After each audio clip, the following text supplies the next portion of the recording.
ఒక ప్రక్షాళన జరగాలని ప్రజలు ఏ విధంగా కోరుకున్నారో ఒక మంచి ప్రభుత్వం, ఒక మార్పు, నిజాయితీగా పరిపాలించేటప్పుడు ఒక నమ్మకం కలగాలనే ఉద్దేశంతో గౌరవ ముఖ్యమంత్రి గారు చంద్రబాబు నాయుడు గారు కానీ, గౌరవ ఉప ముఖ్యమంత్రి గారు పవన్ కళ్యాణ్ గారు కానీ ఎప్పటికప్పుడు మమ్మల్ని నిర్దేశించేది ఒకటే, కక్ష సాధింపులు కాకుండా ఎవరైతే తప్పు చేశారో వాళ్ళని ఎట్టి పరిస్థితిలో కూడా మనం వదలకూడదు, ప్రజలకి మన జవాబు చెప్పాలి. గత 5 సంవత్సరాలు వీళ్ళు చేసిన అరాచకాలు మామూలు విషయాలు కాదు. ప్రభుత్వం నుంచి మీకు ఒక బాధ్యత అప్పచెప్పి ప్రజలు మిమ్మల్ని ఎన్నుకొని కీలకమైన శాఖలు, పదవులు ఇచ్చినప్పుడు మన సమాజానికి ఎంతో బాధ్యతతో పనిచేయాలి, విలువలతో కూడిన రాజకీయాలు చేయాలి.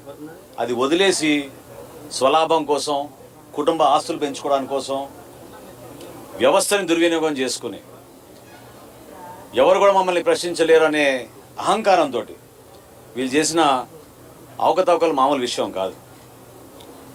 ఎప్పుడైతే సివిల్ సప్లైస్ డిపార్ట్మెంట్లో ఒక ప్రక్షాళన జరగాలి, కొన్ని పొరపాట్లు జరుగుతున్నాయని మా దృష్టికి వచ్చినాయో రాష్ట్ర వ్యాప్తంగా ఒక వీడియో కాన్ఫరెన్సు నవంబర్ 26వ తారీఖున రాష్ట్రంలో ఉన్న ప్రతి గోడౌన్లో ఉన్న యాజమానిని, అక్కడ ఉన్న మా డిస్ట్రిక్ట్ మేనేజర్ని, జాయింట్ కలెక్టర్ని మా పౌర సరఫరాల శాఖ నుంచి మా ఎండి గారు ఒక వీడియో కాన్ఫరెన్స్ ఏర్పాటు చేసి రేపు ఉదయం నుంచి మీరు ప్రతి బస్తా లెక్కపెట్టి ఆ గొడవల్లో రిపోర్ట్ మాకు అందించాలని చెప్పి ఆదేశించడం జరిగింది. ఇది నవంబర్ 26వ తారీఖున. అదే రోజు రాత్రి జేఎస్ వేర్ హౌస్ పేరుని జయసుధా గారు హడావిడి చేసి మరుసటి రోజే మా దగ్గర బస్తాలు లెక్క తప్పింది, తప్పు మాది కాదు, అక్కడున్న వేయి బ్రిడ్జ్ది.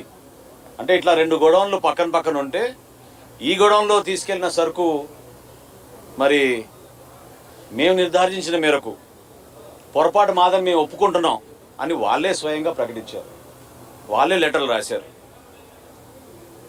అప్పుడు మా సివిల్ సప్లైస్ డిపార్ట్మెంట్ నుంచి మా నిబంధనల మేరకు 1 మెట్రిక్ టన్ దాటితే డబుల్ పెనాల్టీ వేస్తాం.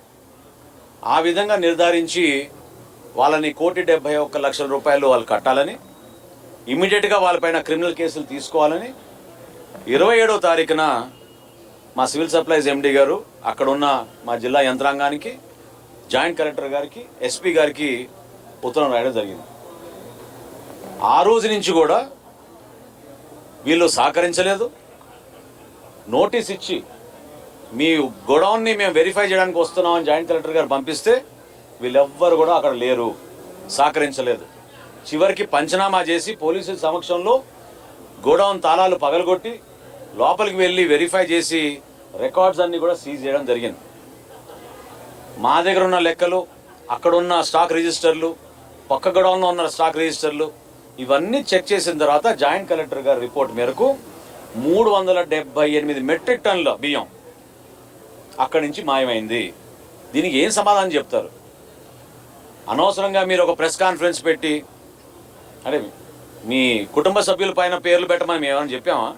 మీ పేరే పెట్టుకోవచ్చు కదా, మీరు వ్యాపారం చేయొచ్చు కదా. మీరే 2021లో ఈ గోడౌను అప్పుడు ప్రభుత్వంలో ఉన్నారు కాబట్టి ఇన్వెస్టర్ గోడౌన్గా వీళ్ళు లాక్కుని ప్రభుత్వం నుంచి సంపాదించుకోవాలని ఓ దుర్మార్గమైన ఆలోచనతో చేసిన కార్యక్రమం ఇది. ఖచ్చితంగా ప్రక్షాళన జరుగుతుంది, కక్ష సాధింపు ఎక్కడ లేదు. గౌరవ ముఖ్యమంత్రి గారు పదే చెప్తా వచ్చారు, జిల్లా యంత్రాంగాన్ని కూడా హెచ్చరిస్తూ వస్తా ఉన్నాం. జిల్లా ఎస్పీ గారిని కూడా మేము అదే కోరాం, విచారించండి. 378 మెట్రిక్ టన్నుల బియ్యం మాయమైందంటే ఎక్కడ పోయింది?